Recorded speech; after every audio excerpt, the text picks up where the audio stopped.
identity. Nigerian women, East African women, women from Ghana, they have no cultural identity. And I'm going to explain to you what I mean. You see, I work in an industry which is information technology. In information technology, there is one country that really stands out when you talk about information technology, and it's India. Indians, for some weird reason, I don't know how they got into that thing in the historical, the cultural context. Everybody maybe went in for IT. The whole country made a powerful reference to IT, just like China made a huge push into industrialization that deals with tools. The idea of having the tools to make a car or make a shoe, heavy industrialization that they can use to serve the world. India went into this heavy thing about information technology. In my 12 years of working in information technology, everywhere I go, it's loaded with Indians. If the information technology, for example, if a place has maybe 20,000 workers, I'm talking about a huge place, in which maybe 10,000 of their workers are engineers, software engineers, computer engineers, so on and so forth. I can assure you that of the 10,000, 9,500 will be Indians. So what has been my exposure there? Indian women. They're the one, they're 4 feet, some of them little 4 feet, things, small things that are making dream money. They came direct from their village into the system and they're making 180,000, 190,000, 200,000 dream money. But there's a strange thing I notice about them. As they come to work, they're wearing their native wear. That thing that they tie and hang on their neck with that dot here. Another strange thing I've noticed about them is you will never, ever, for all my years, I've stayed in the United States, I was born here. In all my years of staying here, you'll never hear the Indian women dragging their men to the American court system for divorce. It is our women that use the American court system to destroy our men. They bring the court in to help them destroy the men. You will never hear Indian women doing that thing. You will never hear women from China taking Chinese men into the American court system to destroy them with divorce. You will never hear women from Korea dragging their men in huge numbers into the American court system to destroy them. But when it comes to African women, East Africa, Nigeria, Ghana, when it comes to African women, they just drag their men into the court system. One of the things that I've noticed in this system or in this problem is poverty. Bring these Indian women, they're making 150,000, 180,000. They don't drag their men into court. Plus, sometimes, like in most places, all the places I've ever worked in information technology, they'll have one car. Not that I'm supporting that behavior, but there's something strange on why I see them. They have one car. They wait for their husbands. Even if their husbands are working 2 hours overtime over their time, they'll wait. Some of them pregnant, waiting for their husbands. When it's finished, they go into the same car with their husband and drive home. I watch Indian women and women from so many other places. They're not crazy about the Louis Vuitton, Gucci, all the designers wears. They're not even interested. Indian women, I meet them. They've been here 15 years, 20 years. They still keep their accent. They still speak as if they're living in India. But when I meet our women, and our women, all that they have to do is just get to a level of where they're making 50,000, 60,000, 70,000 or 80,000 a year. I'm talking about small money. Small money. Immediately the marriage is in danger. And they change. They start bleaching. And they start talking, sure, yeah, sure. Yeah, oh my God, I went to New York. And I'm like, even I who was born here, I don't speak like that. I look at others like the Chinese. They can't speak English very well. And their women may be driving very expensive cars that belong to their husbands. And I look at the Indian women who don't speak English very well, and they're not interested in changing their accent or their undertone. And they wear their native dress, that thing, and everything to work. I look at Korean women. I look at other women. They have this sense of cultural identity. African women do not have a sense of cultural identity whatsoever. Little money, and the marriage is over. One thing I've discovered, a common trend, once the women make, they go, nurse, 80,000 is all they need to make. And suddenly your marriage is in danger. They want to call the shots. They want to be the ones that control everything. And if you don't like it like that, they'll bring in the American courts to destroy your life, destroy everything around you. They will insult you. And I'm like, 80,000 is all that it takes for someone to change. Or 70,000, because most of them, even the 80,000 is overtime. They've worked themselves Sunday, Saturday night, Sunday nights. They've worked themselves to death. That money that they make as overtime is what is now changing into something that they will destroy everything around them. the part that I see also is that a lot of, and I remember whenever I make my videos, I refer to bitch ass men. It has come to a point where we really can't define marriages in the African context anymore in the United States, because the man is changing diapers, he's washing the plates, he's sweeping the floor, he's cooking. Most men now have to cook to keep their marriages intact. He's picking the kids and dropping them. Like in what, like I've seen the experiences. I don't need to go far. I don't want to go too, but the woman is shouting at them, where's the child's belt? Where's the child's socks? Where's the child's everything? And the women go around telling everybody, we are partners. There's nothing like head of the household. We are partners. Okay. So the men are doing everything in the women's role and also doing everything in their role, and they also keep their jobs. And that is supposed to be the perfect. If you don't do like that, they'll call American court on you. This partner thing, I've seen people try it, and it leads to disaster. Like he says, okay, so since I'm the one doing the laundry and washing the plates and cooking the food, can you help me change that bulb? No, that's a man's job. Okay, can you help me change the engine oil in the car? No, that's a man's job.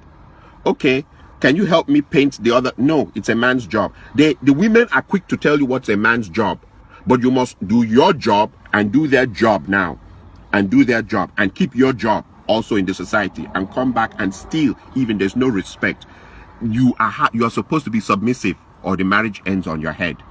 And when you look into it, she started making $80,000, and I compare that with the Indian women who make 150,000, 160,000, 180,000. And don't forget, this is India, where they kill. I mean, a woman just saying no to the husband, they start the honor killings. The men are not romantical, they're hardcore. They are very, very, they are very, very hardcore. The way they order their families about and their women about. They are not romantic. They are not taking their women to Dubai.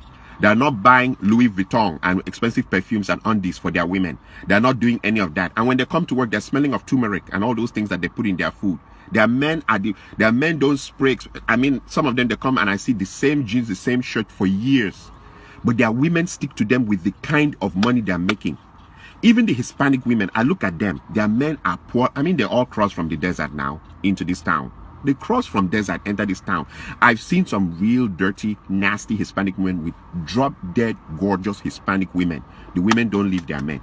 The same story, we crossed from the desert, came here together, we're sticking together to the bloody end. But when it comes to African women, all they need is just make a little money, and they've turned the marriage upside down.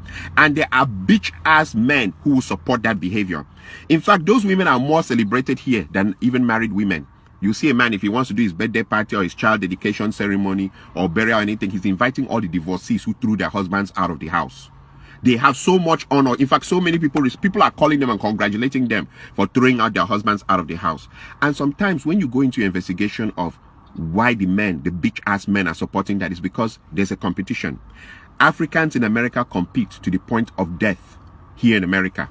Which car someone is driving, which kind of house someone is driving, which kind of job. That's why Africans, it's better you stay away from Africans here.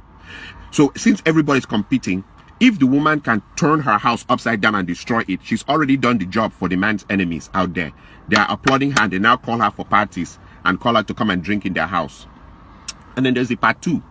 When they throw their everything away, a clock starts ticking, a timing clock. Who is going to be the first guy to fuck her? Now that she's on her own, now that she's single, now that she's by herself. And it leads to a proverb from my area. There's this famous proverb from my area. They say that there's nothing as shameful as a big woman to uncover white hair for small boys to enter. White hair. Small boys will enter. Come back with stories how they slap that ass, how they shaked it up and how they run it around and stuff like that.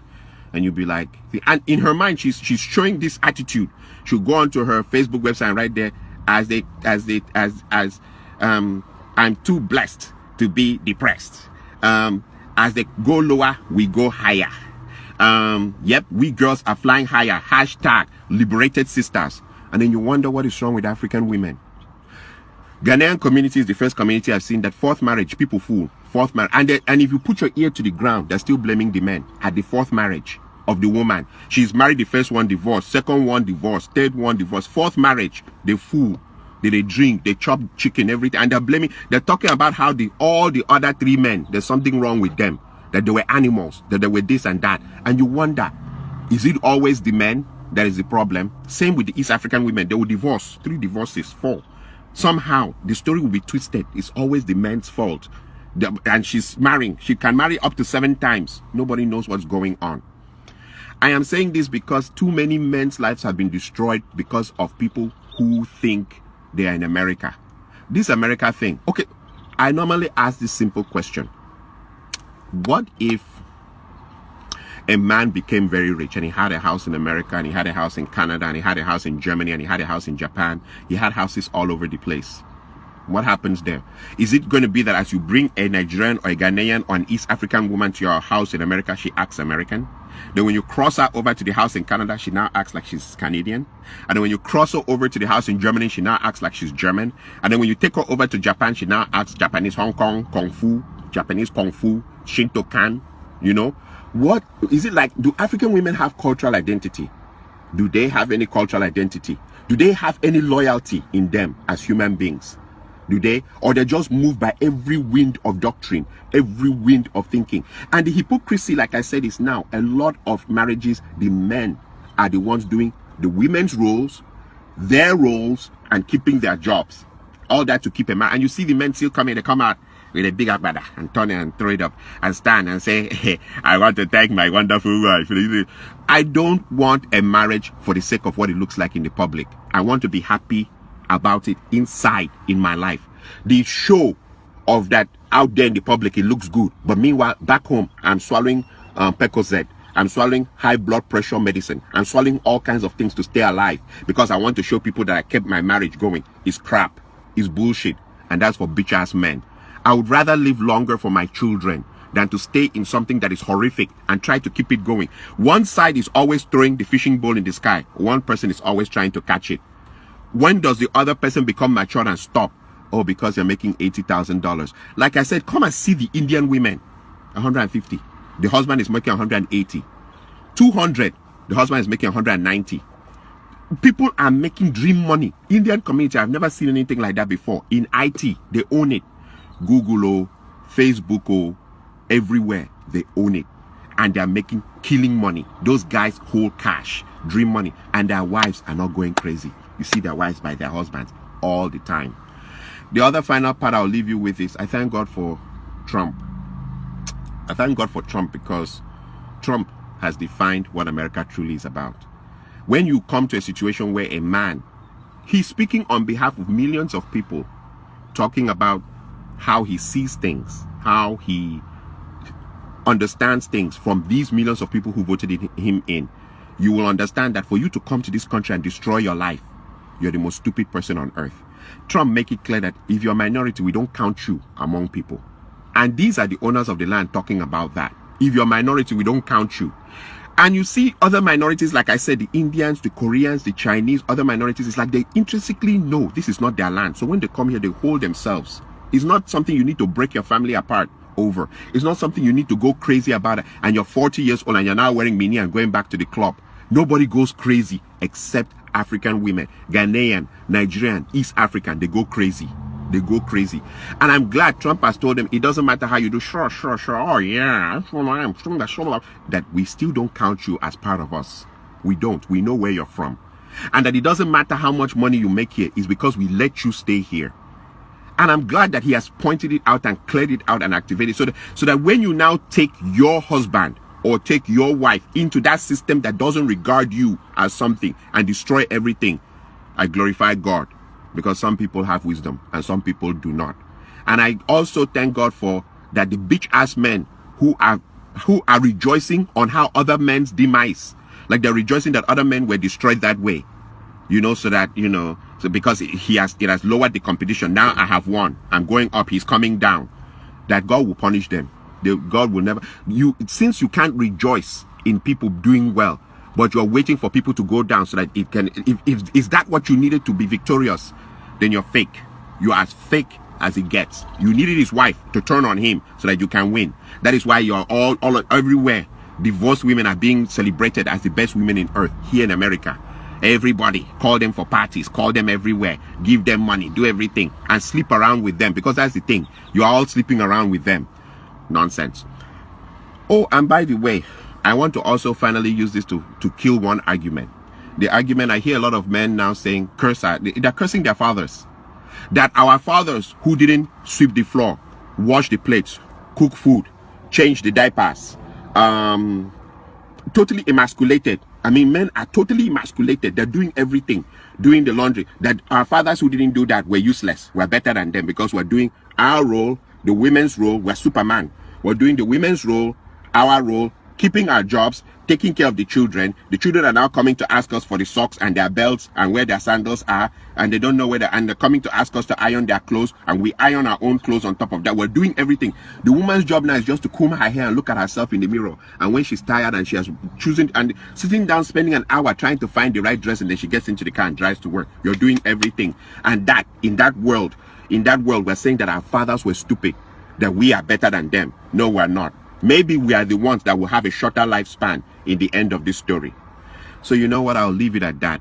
Like I said, I normally say very controversial things, and I speak for just a group of men, not all men though, because there's too many bitch ass men now, men who are not real. I know how the reaction will be here. You guys can come in and insult me and talk whatever you want to talk, but I've put my point down. African women have no cultural identity, and I think their background of poverty has made them that when they see small money, they lose control of themselves. Thank you.